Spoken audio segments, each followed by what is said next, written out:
G'day again, Richard here from WYOY webcast.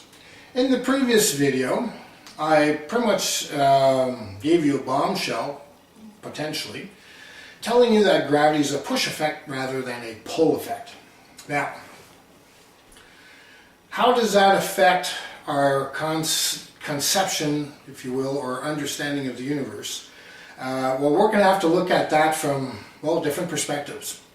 So, number one, let's kind of step real far back and look at the universe in its entirety, okay? So, using that bowl of water example, if I take the surface of the water, that circle, okay, that I did in the first video. So, and again, if you're didn't watch the first video, simply imagine a bowl of water, okay, and let's take that two-dimensional perspective of the surface of the water and put it in between us, okay? And I gave some fundamental facts in that if you tap the water at any one point, the wave energy created will go in every direction and come back to its point or origin, okay? Well, this is true of the universe, of everything in it. So that means, now think about this from from a lot of levels, from an energy level, but also from a thought level, knowledge level,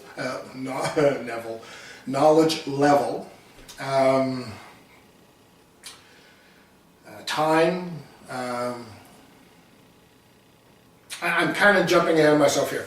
The point is that keep the idea in mind that whatever it is done, whatever energy, whatever thought I have right now, okay, is part of the energy being thrown out in space in every direction.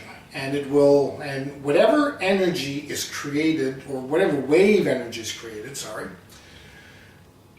it will at one point in time traverse each and every other point of time in time of the entire universe.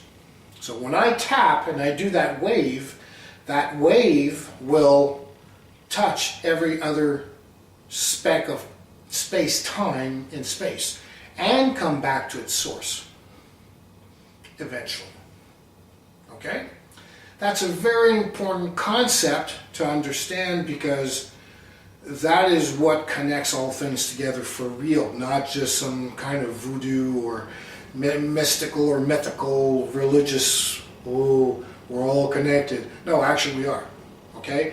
And this understanding of how energy can travel everywhere and come back is how our connectivity is attained, okay? Now, there's that thing that you need to understand. Another thing you need to understand is that energy never goes in a straight line.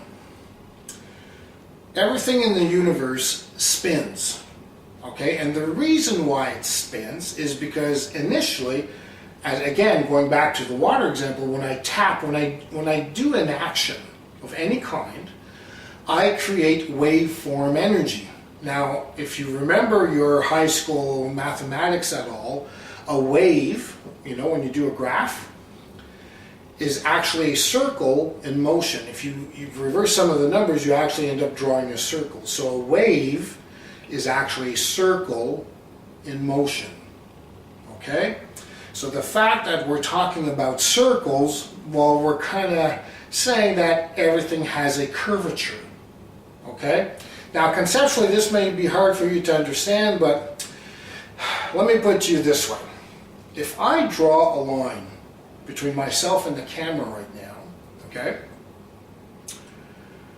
I'm not really drawing a straight line. If I step back and look at reality in its entirety, okay, as I draw this line, I'm sitting on planet Earth, which is spinning around itself, like this. So really, if I'm standing here in North America and the Earth is spinning like this, okay, or actually I think it's spinning the other way, anyways, doesn't matter. The point is I draw the line, I'm actually drawing a bit of a circle, because I'm moving in circular motion, assuming I'm in line with the curvature of the spin right now, okay? So I'm actually drawing a curve this way. If I'm not in line, perfect alignment with the curvature, then maybe I'm drawing a line like this or like this, but there's a bit of a curve. Now if I further consider that the Earth is spinning around the Sun, well, that too now changes the effect of the curve as I draw the line. So the line is only theoretically straight between the camera, or which is you, yourself and myself. But it really isn't, and it never really is in the totality of reality. Because again, like I said, Earth is spinning, I'm sitting on an Earth spinning around itself, the Earth spinning around the Sun spinning around the center of the galaxy, and the galaxy spinning around the center of the universe. This is factual. Go look it up. Okay? Not only that, so now you have to wonder, okay, well, how come, why is it that everything spins then? What's the start of it? Well, the start of it is very simple. Even when I draw this line between you and I'm throwing off wave energy. And if you were to look inside my finger and look at the atoms, you'll see that they're spinning around. So even as I draw this line, there's nothing here actually drawing a straight line. If I go into, so I looked into the macrocosm and I said, hey, Earth is spinning around the Sun spinning around the galaxy around the center of the universe. But from a microcosm point of view, everything's spinning in there too. Okay, so the one atom that's right there, as I'm drawing it towards you, it's actually going like this towards you.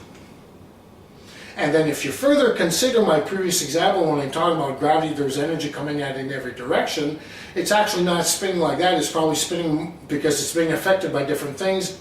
It's spinning kind of like this, around like how you'd wrap wool in a ball. So it'd be more of a twisting like that. Oh gee, look up videos on quantum mechanics. That's pretty much what I'm drawing here, is the effect, the motion of quantum particles. Now you understand why. Because everything in the universe spins all the time. As I draw this line between you, everything is spinning, and it's spinning like this because it's having an effect of energy hitting it from every side, okay? Plus it's throwing energy out, so wave of energy. Okay, so nothing here, there's nothing, even as I draw this straight line, there is nothing that's actually ever straight, even from a microcosmic point of view.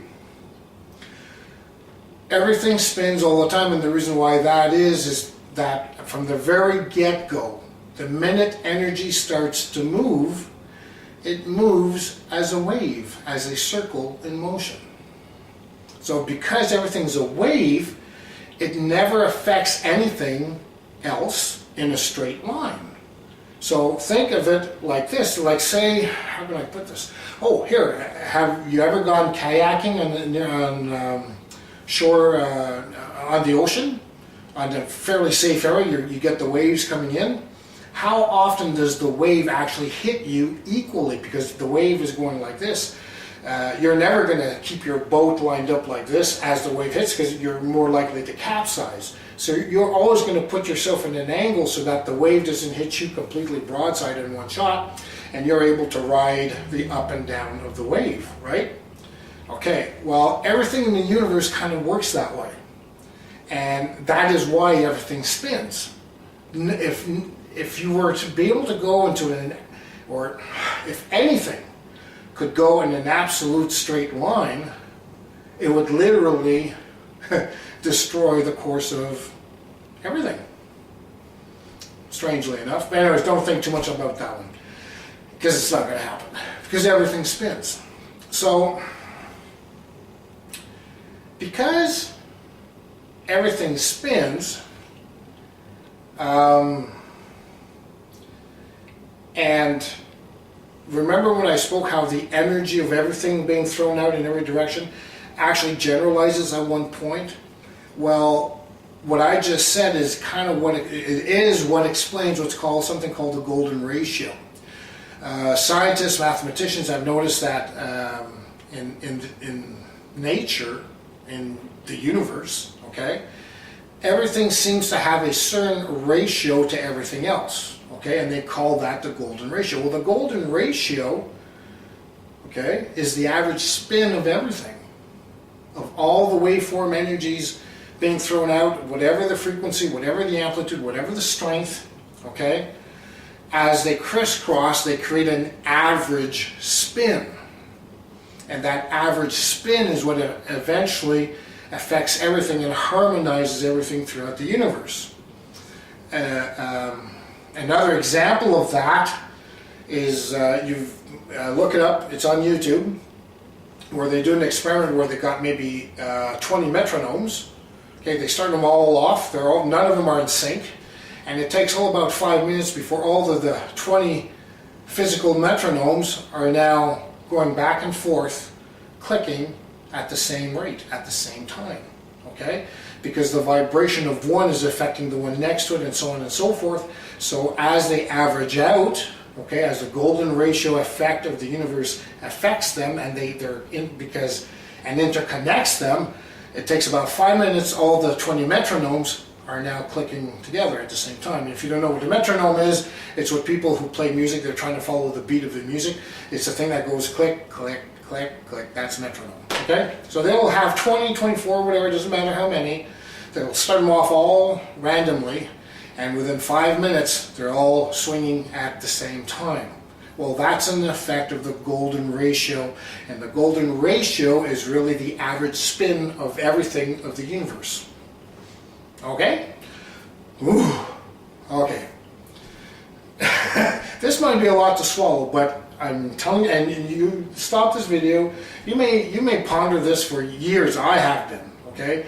These conclusions I'm throwing at you today, I didn't dream this up in 2 minutes. I mean, I've been pondering these issues for a very long time. It's what I do to relax. It's what I do for fun. I enjoy thinking about the universe and how it works and whatnot. And I know that what I'm saying is inherently correct. And I know, given time, given enough of your own resource checking, your own research, you will come and understand, yeah, he's got a point there, okay? But you know what? This isn't about being right. This is not about being right at all. But if I am right, it explains certain things, and what this explains about our existence, that's the point.